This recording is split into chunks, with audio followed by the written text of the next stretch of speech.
सहमति हो गई। सरकार के स्तर से जितनी भी अधिसूचनाएं निकालनी थी, खासतौर पे दो चीज़ें मुख्य थी जो सरकार के स्तर से क्लैरिफाई करनी थी।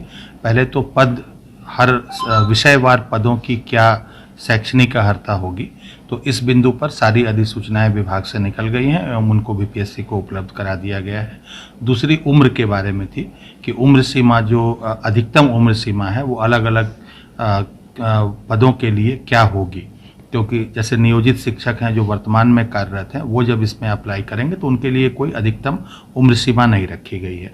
और इसी प्रकार जो STET 19 में जो लोग क्वालिफाई किए हैं, उनके लिए अधिकतम उम्र सीमा की गणना 1/8/19 से होनी थी। जो कॉमर्स के STET में जो लोग क्वालिफाई किए हैं, उनकी उम्र सीमा 1/8/22 से गणना होनी है।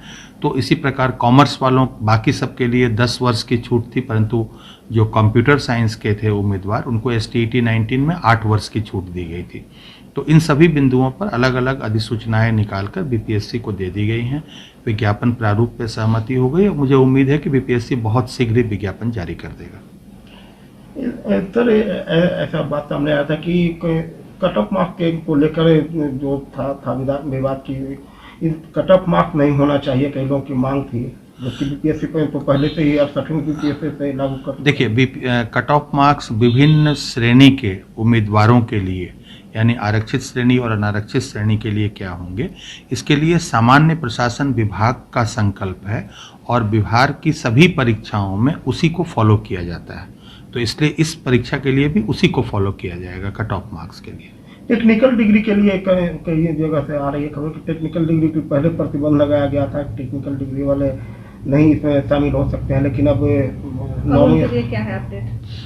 देखिए, वो सभी अधिसूचनाएं निकाल दी गई हैं।